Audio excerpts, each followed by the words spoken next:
إن الحمد لله نحمده ونستعينه ونستغفره ونعوذ بالله من شرور أنفسنا ومن سيئات أعمالنا. من يهده الله فلا مضل له ومن يضلل فلا هادي له، وأشهد أن لا إله إلا الله وحده لا شريك له، وأشهد أن محمدا عبده ورسوله. أما بعد، فإن أصدق الكتاب كتاب الله، وخير الهدي هدي محمد صلى الله عليه وسلم، وشر الأمور محدثاتها، وكل محدثة بدعة، وكل بدعة ضلالة، وكل ضلالة في النار. اللهم أرنا الحق حقا وارزقنا اتباعه، وأرنا الباطل باطلا وارزقنا اجتنابه. اللهم بك نقول، اللهم بك نستعين، اللهم آمين. مامۆستایانی بەڕێز، برایانی بەڕێز، خوشکانی بەڕێز، السلام عليكم ورحمة الله وبركاته. من بەڕاستی هەموو جار و تومە ئێمە ئەڕۆینە هەر شارێک، هەر ئەنجومەنێک، هەر دەڤەرێک کۆمەڵێ مامۆستای لێیە بەڕاستی ئینسان کە ئەیان بینێت لە زۆر ڕووە. یەکەم کەرە سوپاس بۆ خوای پەروەردگار کە خوای پەروەردگار ئاوا بە یەک ئاشنای کردین و لە لاوازیە بەهۆی ئەم ئیسلامۆ بەهێزی کردوین. لە بێبراییە خوای پەروەردگار برایەکی زۆری پێبەخشین. ئەمە فەزلی خوای پەروەردگارە. بەڵام لە هەموو شوێنەکانە کۆمەڵە مامۆستای بەڕێزم بینیەوە کۆم مامۆستایانە بەڕاستی نەک ئەوە قسەیەک بێ من هەر ئاوا بیکەم ناخمە. لە هەموو ڕێکۆ لە خۆم بە باشترم زانیون کە دانیشتنی شویان گرتووە. ئەوە ژیان وایە زۆر کەڵەتاوە مناسەبات ڕێکە خرێ ئینسان ئەڵێت کاکە برایەکە گەر شتێک سەر لە نوێ دووبارە بکاتەوە لەوە چێ سوود و ئیستیفادەیەکێ بێت. و لە ئاینی پیرۆزی ئیسلامیشە دووبارەکردنەوە شتێکی پیرۆزە، وەکو چۆن سوورەتی فاتیحە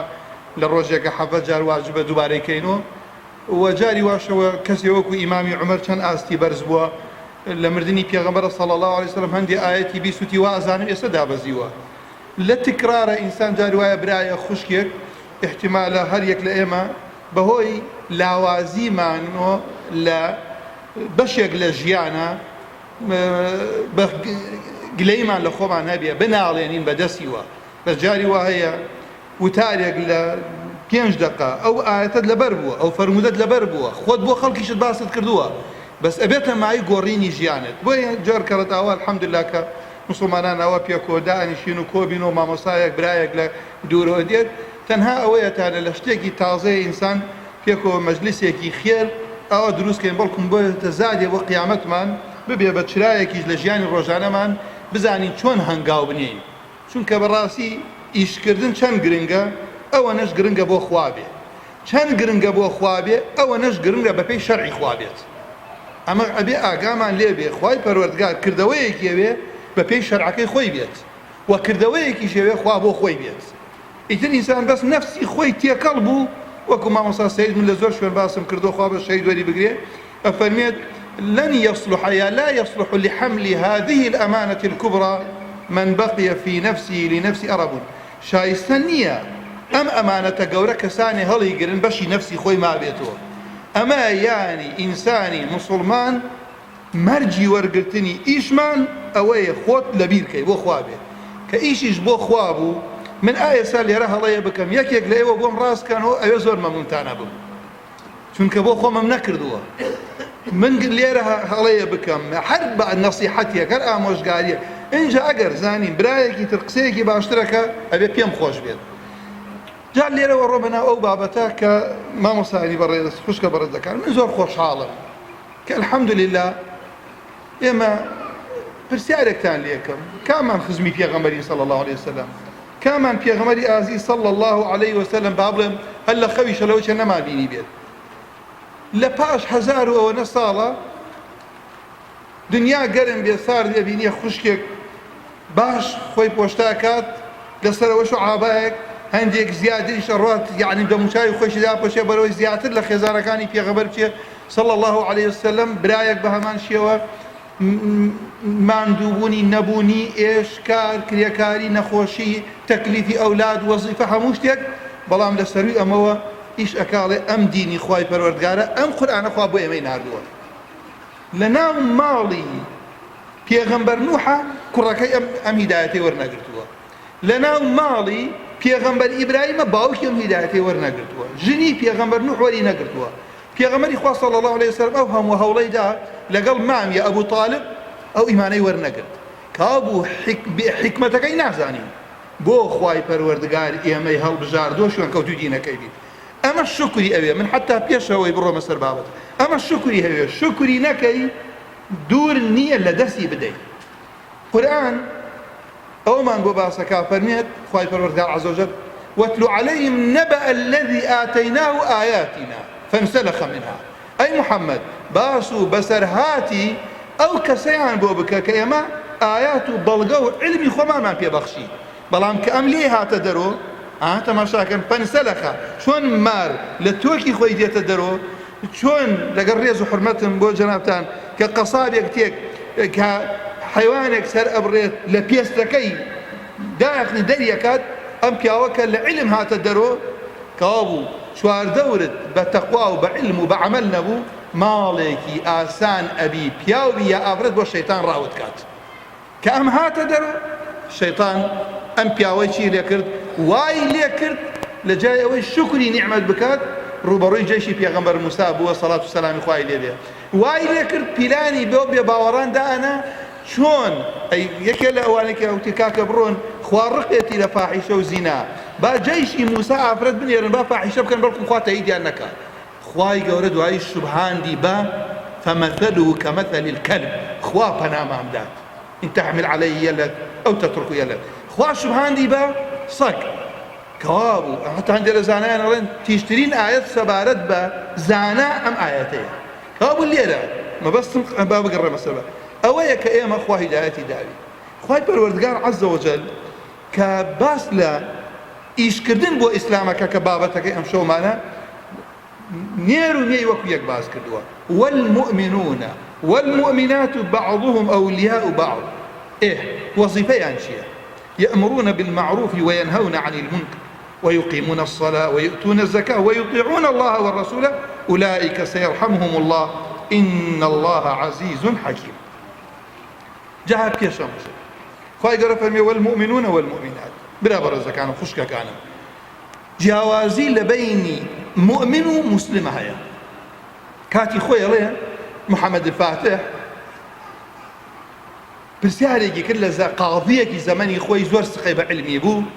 وتی بۆ خوای گەورە فەرمێ إن الله يدافع عن الذين آمنوا بۆ مسلمانان لە زۆر شەڕە تێشکاون کە وەڵامی داوە قازیەکە وەڵامەکە دڵی نەیگرت کەسێک خزمەتی مەکتەبەکەیە کرد گەنجێک هەستی کرد تێبینیەکی هەیە محەممەد الفاتح کە گوتی قسە بکە ئەویش وتی خوای گەورە فەرمێ إن الله يدافع عن الذين آمنوا نافەرمێ إن الله يدافع عن المسلمين عن الذين أسلموا ئیمان ئەڕواتە دڵۆ ئەو خەڵکە هەمووی مسلمانە بەڵام چەند لەو خوشکانە ئامادەن لە ماڵۆ ئیسلام چۆنەوێ وا بکە لەگەڵ مێردەکەیە مناڵەکەی پۆشاکەکەی لە ماڵە دێتە دەرۆ سەیری ئاوێناکە بزانم ئەم بە شێوەیەک ناڕۆتە دەرۆ خوا لە خۆی بڕەنجێنێ چەند برا خەمی ئەوەیەتی ئەمە من لە ڕەمەزانە ئاخر ڕۆژی ڕەمەزان بەو برا بە ڕێز و خوشکانەی کە لە مزگەوتێک لە مزگەوتەکانی سلێمانی قسەمان کرد وتم تا ئێستا ئەوە لەیلەتول قەدر حەمدا نەخەوتین ڕۆژ و ئەگری نوێژەکەی بۆ خۆتە بەڵام بۆ ئیسلام چیمان کردووە خۆڕوونە قسەکەم چونکە عیبادەت زادە ئێستا ئێمە ئەو ئەوە نەخۆی ناژین چۆن ئینسان پرۆژەکە ڕیاضەکە جسمت بەهێزە بێت خواردنە خۆی لەبەرەوەی تیانەچیت عیبادەت بۆ دامەزراندنی خۆمانە ئەی باشە بۆ ئیسلام ئیشت کرد پێویستت بەوە هەیە خوای گەورەت لەگەڵا بێت ئەوەنە زادت هەبێت ثەباتت هەبێت کەوابوو لێرە خەڵکێکی زۆر الحەمدوللا مسلمانە بەس چەندیان دڵی لەگەڵ دڵی مسلمانانە مسلمانێک لە شەرق یا لە غەرب تەعزیب ئەدرێ ئێستا تەماشای ئەمڕۆی غەزە بکەن خەڵک بینیتانە لەم سەردەمە لە برسیە بمرێ ئەوانەش باسی مافی مرۆڤەکەن گاڵتەیان لێ بێت خۆ لەگەڵەوە ئەو پیاوانە سەبریان پیشان هەموو دنیادا ئەخلاقی حەربیان پیشاندا باشی لەگەڵ ئەسیرە پیشانی دنیایاندا بەڵام ئەو ناڕەحەتیاتیا لەوشە لە مێژووە نییە ئەمە تۆمار کرێت بەڵام چەند مسلمان چەند خوشکی کە هەیە کە دانیشێت جاری وابێ نانەکەشی پێ نەخورێ بڵێ خوایە گیان ئەو براو خوشکارەمان ئێستا چی حاڵێکیان هەیە بەڵام ئەبینی تۆ وەکو مسلمانێ دوعاشی بۆکەی خەمیشی ئەخۆی دڵیشت لەلایە خەڵکی واشەیە مسلمانیشە وا نازانێ هیچ ڕووی داوە كما لي رفنيا والمؤمنون والمؤمنات بعضهم أولياء بعض إذن خواي قورا لم شونا نافرمي والمسلمون والمسلمات إيمان داران لبياوان ولا أفرتان هنديك يعني پاڵ پشتن بۆ هەندێکیانی من پرسیارێک لە ئێوەکەم ئەم برا بەڕێزانم خوشکەکانم ئەگەر ئینسان وەلی یەک بێ وەلی مانای چییە؟ یعنی سەرخەت وەلی مانای چییە؟ یعنی پشتیوانیەکە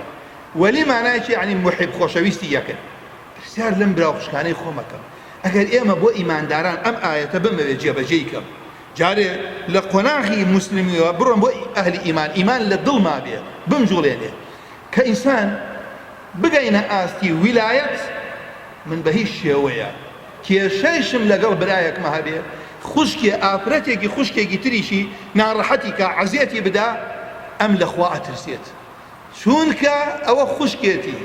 ئەوە برایەتی ئینەمە المؤمنون ئیخوە نایە بۆ نەفسی خۆی مخالفەی ئەمری خوا بکات دووبارە ئەکەمەوە نایە بۆ نەفسی خۆی پێشەوانەی ئەمری خوا بێ چونکە بۆ خوای گەورە فەرمێ وەلی یەکن دۆستی یەکن پرسیارێک لە ئێوە بکەم ئەی باشە بێباوەڕ چۆنن لەگەڵ یەکە والذين كفروا بعضهم أولياء بعض إلا تفعلوه تكن فتنة في الأرض وفساد كبير بێباوەڕان خوای گەورە فەرمێ والذين كفروا بعضهم أولياء بعض ئەوان بوونەتە بەش کتلە بوونەتە جەمعێک پشتیوانی یەکەکەن ئیمانداران ئێوە وانە بن ئەوە فیتنە ڕوو ئەدا ئەوە حتا یەکێ لە بەڵگەکانی گەورەی عەمەلی جەماعیە کەوەکو یا ڕەبی خوا عەفوی کە شێخ یوسف قەرضاڵێ بێباوەڕان هەمووی بە تەنزیمات و بەڕێخستن و بە تەکەتول پشتی یەک ئەگرن ئیماندار ناتوانێت بە فەوزا ڕوبەڕوویان بێتەوە کەوا بۆ من لێرە ئەڵێم برایە خوشکێ ئەگەر بە تایبەتی نزیکەکان ژن و مێرد با یەک عاجز نەکەن خوا ئەزانێت چەندێک کاتت لەگەڵ یەکایە دڵت نایە بۆ نوێژی بەیانی لە خەوڵ ئەڵێ خەڵکینە دڵت پاک بێ زبانت پاک بێ غەیبەتی برای موسڵمان مەکە ئەیڵێ لە وتارە با هینمان نەکەی ئەبێ ئینسان لە خۆی جێبەجێی کە چونکە بۆ خوایەکەی خوا ئەمان بینێ خوا پاداشمانەداتەوە چکە ئێمە تۆ نوێنەرایەتی دینێکەکەی پێغەمبەران قیادەیە کەوا بوو لێ مسلبەتە یەئمرون بالمعروف وینهون عن المنکر ئەبێ بزانم تاوان چییە و ئەمڕۆیش تاوان تەماشاکەن لە تاوانی عەقیدیەوە هەیە تاوەکو کڕین و فرۆشتنەوە برایانە لە بازاڕ نەبێ بزان چی ڕیبایە چی ڕیبانیە تاوانی تر دێتە پێشەوە سە پۆشاکی خوشکانمان نوێژەکەن ڕەمەزان دێ بەڕێزن مسلمانن حورمەتیانەیە لە ئیمانەکە بەس لە پۆشاکەکەی مخالفەی شەرعی خوای پەروەردگارە لە سیاسەتەکەی ئەڵێ من مسلمانم ئەی باشە مسلمان ئەبێت تەسلیمی شەرعی خوای پەروەردگار بێ عەزە وەجەل اینجا تەماشاکە باقی سیفەتەکان وەیقیمون الصەلا وەیؤتون الزەکا جای نەکردەوە نێر و مێ ئافرەت و پیاو ويطيعون الله ورسوله بمطلقياته إطاعي خوالتي لو يخوا أمري فيك مسلمان نأي نية برامبر أمري خواب يغمبر نابي أو كسيك إيمان دار بيت هركس رازي نبو بويك حكمي بيغمبر بو بزاني حكمي بيغمبره لإسلام دا أروات دارو فلا وربك لا يؤمنون حتى يحكموك فيما شجر بينهم إمامي أبو بكر يكي لو تاركاني أم قصير فرموي باش حمد الثناء إخوائي قولة كرفرمي يا أيها الناس أي خلقنا إنكم تقرؤون هذه الآية وأم آية أخوانا يا أيها الذين آمنوا عليكم أنفسكم لا يضركم من ضل إذا اهتديتم أم آية أخوانا كأخوائي قولة فرمي إيمان داران عليكم أنفسكم أما اسمي فعلي أمر نفسي خوتان بقرن دستان بيوبيت ئەوانەی کە گومڕائەبن زەرەرتان لێ نادەن بە کورتی کەمە بە ماناکە لە کوردارفان دەست لە کڵاوی خۆتۆ سەرسەرام کاکە ئەستەغفیرڵڵا قسەم هەڵەیە ئەیکەم بەڵام بۆ ڕاستکردنەوەمە بەڵێ کاکە خۆ تۆ وەکیلی خوانیت ها ئێستا هەندێک شتە هەندێک موسڵمانیش دووبارەیە کاتەوە بەڵێ کاکە وەڵاگەر من تعبیرەکە نازانم یەکێکتان بۆ ڕاستکەنەوە بەڵێ ئازادی من تا سنووری توێ چێڵێن بە ئازادی تۆش تا سنووری منە ئەمە ئازایی بۆ ئاڵێن لەبەرەوەی ڕێگە لە من و تۆ بگری ئەمر بە چاکە نەکەی نەهی لە خراپە نەکەی وا لە تۆ کە تۆ خوشکەکەم ئامۆزاتە خزمتە هاوڕێتە لە زانکۆیە ئەبینی پۆشاکەکەی ناشەرعیە لە کاتی گونجاوە لە شوێنی گونجاو ئەگەر ئەزانی لە تۆی وەرناگرێ بە کەسێکی گونجاو بڵێ حرامە اینجا لێرە ئیمامی ئەبوو بەکر فەرمی ئەم ئایەتە ئەخوێنن ئێوە بەڵام ئەم ئایەتە ئێوە لە غەیرە جێگەی خۆی دایئەنێ ئێمە لە پێغەمبەری ئازیزمان بیستووە صلی الله عليه وسلم فەرموویەتی إن الناس إذا رأوا المنكر فلم يغيروا أوشك أن يعمهم الله بعقابه. لبي غمري عزيز بيستوى أفرمي كاتي خلقي تاواني بيني يا باشا يكي لو خوشكانە لە ماڵی خۆیانە تەلەڤیزیۆنەکە بینێ پیاوەکەی لە ماڵ دەرچووە ئەبینێ مناڵەکەی خستێتە سەر کەناڵێ ناشەرعیە، کچەکەی ئەبینێ پۆشاکەکەی ناشەرعیە، برایەک لە گەڕەکە دوکانەکە ئەبینێ معاملەکەی وایە، هەڵسو کەوتەکەی ئەبینێت، لە نوێژە ئەبینێ مخالەفەیەکەکە، کەسێک بیدعەیەکەکە ئیتر لە زبانە بیا پێی بێت تەعبیرێ دێ، کەسێک سوێنێکە خوا بەغەیرە خوا، کەسێک دێڵێک ئەکە وەڵی فڵانە کەس نەبوایە پرێمە لە برسە ئەمرین پرە خوای گەورەی ئەوە زانانی عەقیدە فەرمون مەڵێ ئەگەر فڵان نەبوایە تۆ ئەو دکتۆرە نەبوایە ئەوە من چی بوو ئێستا لە قەبرا بوو، خوا ڕۆشتی تەواو نەکردووە، شافی خوایە، دکتۆر سەبەبە. لەمەوە بیکە قیاس تا ئەو منکەرانەی کە ئێستا هاتووە، ئێستا کەسانێک دروست بوون قسە بە هاوڵان ئەڵێن، کەسانێک دروست بوون ئەڵێن غەیبە زانین، کەسانێک دروست بوون خەڵکی سوژدەیان بۆ ئەبا، کەسانێک دروست بوون ئەڵێن بڕۆن بۆ هەر شوێنێ ماگامان لێتانە لێمان بپاڕێنەوە، کەسانێک دروست بوونی ئێستا خەریکە ئینحراف بە ئەهلی سونە ئەکەن. باشە کێ ئەم منکەرە گەورە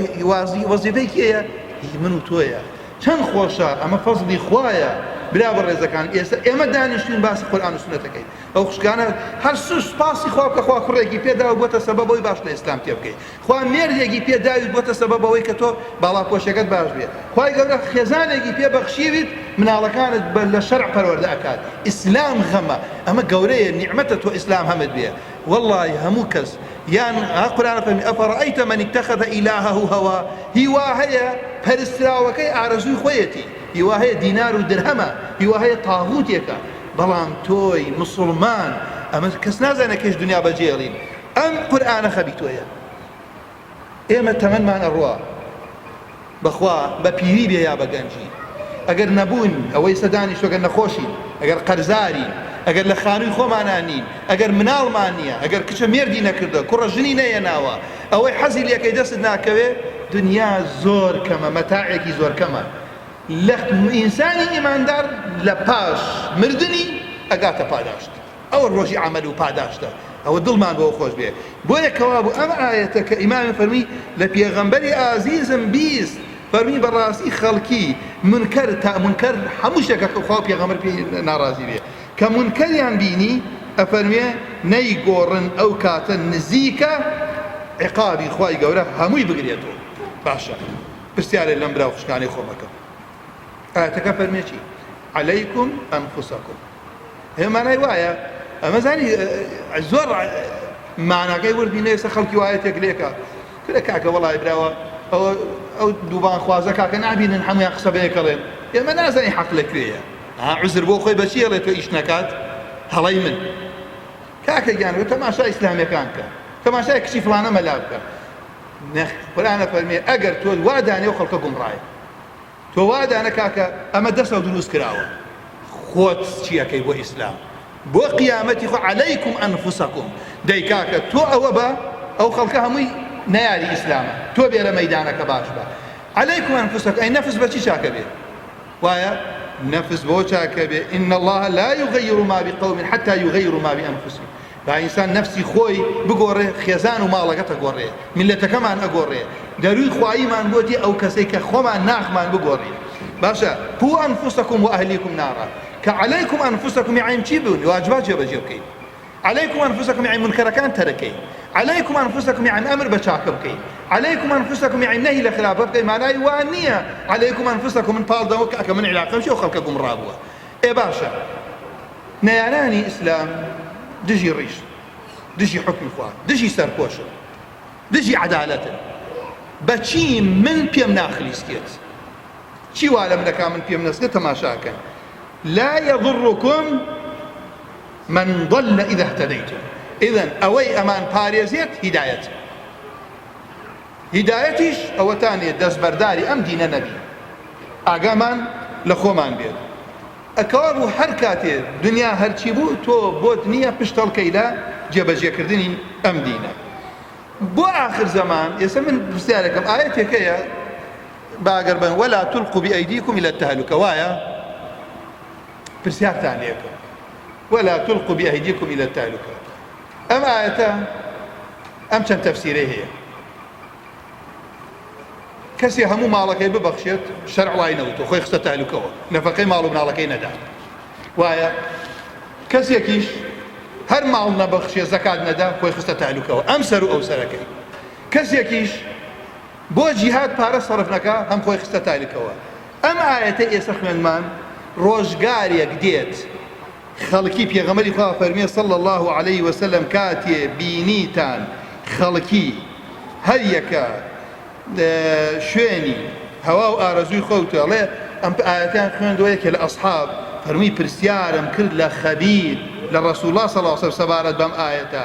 فقال بل ائتمروا بالمعروف وتناهوا عن المنكر أمر بچاکە بکەن نهی لە خراپە بکەن ئەمە بەس بۆ پیاوان نییە خوشکم بۆ ئافرەتیشە جاری وایە پێویستەکە دەستی مێردەکەت بگری جاری وایە پێویستەکە ڕێگەی باوکت بە باوکت بڵێ بە براکەت بڵێ جاری وایە براتە و ئەزانی زوڵم لە براژن دەکات ئەزانی براتە و میرات ئەخوات بەشی خوشکەکەی کەی نەداوە ئەزانی براتە و زوڵم لە مناڵەکان یەکات کەوا بوو تۆ لێرە ئافرەت بەرامبەر پیا و پیا بەرامبەر ئافرەت ئیشکردن بۆ ئیسلام وەزیفەی هەر هەمومانە پێغەمبەری خوا فەرمێ ئەمر بکەن بە چاکە و نەیبکەن لە خراپە ئەگەر بینیتان خەڵکی زۆر بەخیل بوو حەریص بوو لەسەر دنیا شوێنی هەوا و ئارەزووی کەوت دنیای هەڵبژار هەر کەسێ تووشی عجب بوو بە ڕەئی خۆی ئەو کاتە کە ئەمەتان بینی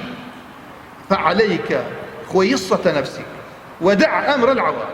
كابو علماء فرمون هر كاتي وضع وايلي هات كهيش استفادة نبو أو كاتا أقاد لخوش بيت كتو أزاني تيكالي لنا وخلق استفادة نية من كاتا كم توابو نروش منا وموضوعكوا حول دم للكوتايا كانت تنشتي باسكم بلا بريسة كانوا خشكة كانوا يكام لا إله إلا الله محمد رسول الله برسالك كم لحمومة بو آفرتي لكاتي في غمبر صلى الله عليه وسلم ببيستني أم لا إله إلا الله بميردكي وتي ستوى لسر من حلال لچوار خاڵە باسی ئیشارەتی پێ ئەەکەم شەرت نییە بتوانم هەموویان ڕوون کەمەوە یەکەم لا إله إلا الله هەر کەسێ لە عهدی پێغەمبەری ئازیزە وتوویەتی یەکسەر دوایی وتنی لا إله إلا الله ئیشکردن بۆ ئیسلام هەستی کردووە وەزیفەیەتی بۆ نوێژەکەی نێمە دوێنێ ڕەمەزان بوو بۆ بە ڕۆژووی ئەوەی پارەی هەیە بۆ زەکاتەدا ئەو خوشکانە بۆ باڵاپۆشن دنیا گەرم و ناڕەحەتیە ئەڵێی چی؟ ئەڵێی ئەمە ئەمری خوا و پێغەمبەرە وایە لە وەڵامە سەڵات و سەلام خاک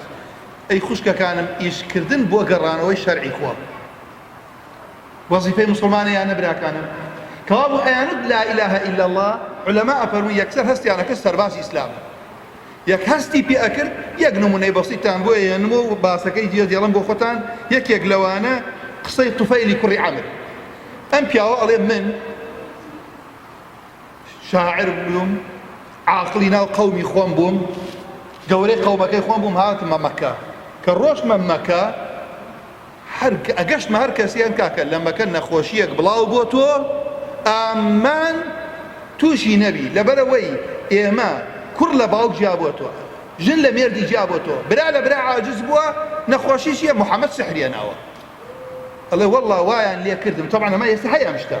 ئێستا نابینن ئێستا خەڵکێک تعلیق لە باڵاپۆشیەدا ئەمە کە تعلیق لەژ ئەوە کە تعلیق لەدا وا ئەزانێت جەمعی ئیسلامی و تەلەبەی مزگەوت کە ئەمە خەتەریەکە و گەورەی ئەکەنەوە من پرسیارێکتان لێ یەکەم خۆ باوە دای قسەکەم لەبیر نەچێت لە دووسێ دەقەیە من حاکمێک پێم وا بوو ساڵی ترژات نێرەم قسەم کرد حاکمێ وتی ئەم محکەمە مرور شورتە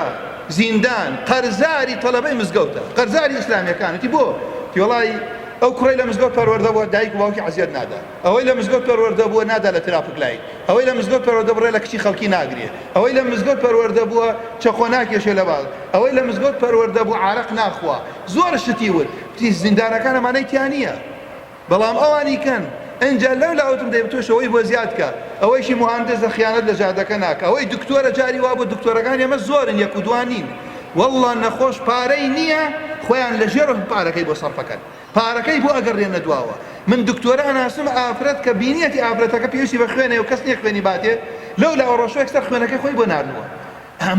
ئەمە ئەگەر کەسێک کوردی خۆش بێت ملەتی خۆمانمان خۆش بێ کچی خۆتت خۆش بێ بیدەی بەکێ کوڕی خۆتت خۆش بێ کچی کەی بۆ بێنی هەوڵە دەی کەسێک بێنی ئیسلام پەروەردەی کرد بێت ئەو کاتە بزانە ئەو میلەتە خوای گەورەش تەئیدیەکات. بەڵام من کاتێک کە لەگەڵ ڕێز و حورمەتم بۆ چاکەکانیان، کاتێک کە دکتۆر بوو پێویستی بە عملیات نەبوو بە زۆر عملیاتی بکات،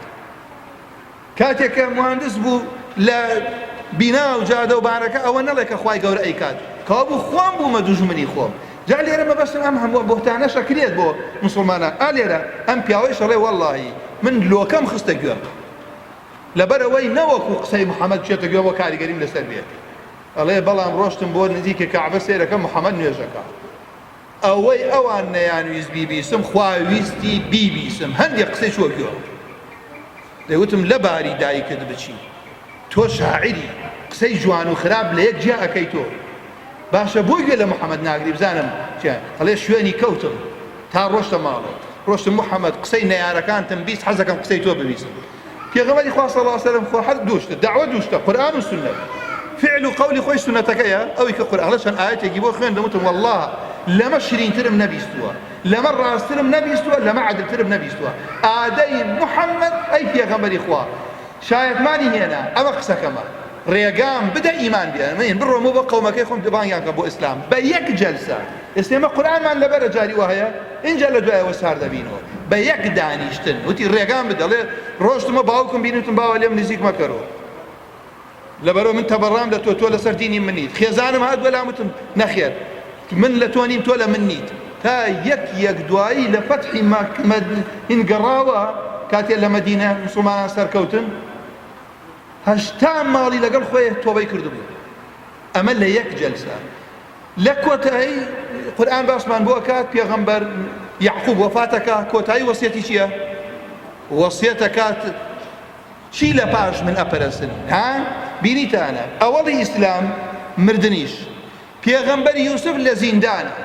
ئیتیهامت کە تۆ کەسێکی غەریب بیت گەنجێکی پاک بیت خوا پەروەردەتکە باوکت پێغەمبەر بێت لە غەریبیە لە ماڵێکە خۆیان پەروەردەتکەن ژنی ئەم ماڵە بێ بۆهتانت بۆ بکە بڵێ ئەم کوڕە ویستێتی دەتەعدام لێ بکات. ئەم قسە قورسە یا قورس نییە براکانە لە غەریبیە پیا لە ماڵێکە پەروەردە بکرێت دوای ئافرەتەکە بۆهتانت بۆ بکە لە ناو زیندانە دەعوەی لەبیر ناچێت پێغەمبەر یوسف دەعوەی خەڵکێکا بۆ تەوحید کەوا بوو دەعوە واجبی پێغەمبەران و ئیشی پێغەمبەرانە واجبی هەمومانە کاتی شوێنی نییە. ئەمڕۆ ئەوە نییە بڵێ وەڵا برایەک بڵێ کاکە وەڵایی من ئێستا چی خانەنشینی لە دەعوەیە نییە لە ئیشکردنە بۆ ئیسلامە نییە. ئەوە تا پیری تەجروبە زۆرترە بیگێنە یەک خاڵی ترتان کەم وەڵا کەسێک بڵێ کاکە من نازانم چی بکەم تو خوا قورئان براو خوشکەکانم ئەوە سەڵەواتی دە قورئان باسی دەعوەی هودهودمان بۆ کە هودهود شتێکی گەیاندۆتە یەکێ لە پێغەمبەران کە جن ئینس گیان لەبەر جنۆکە هەوا سەربازی بووە هیچ پێغەمبەرێک جێشەکەی وانە بووە. هودهود ڕێگای پێغەمبەر سولەیمانی پیشاندا بۆ سەبەبی ئیمانێنانی بەلقیس کە من گەشتومەتە شتێ تۆ نەتبینیە کەوا بوو هەر یەک لە ئێمە زیادە نین ئیلا کاریگەریتانێ براو خوشکەکانم بە ئیشی خۆمان ئەنجام بدەین بزانین ئێمە زیادە نین. یەک ئایەتیش بێ ئینسان بیگەیەنێ ئیشکردن بۆ ئیسلام بۆ خوایە شیفامان نیعمەتمان پارەمان ئەولادمان مناڵمان بەرزیمان عزەتمان هەمووی لای خوایە. خوا پێویستی بە ئیش ئێمەنێ بۆ خۆمانیەکەی.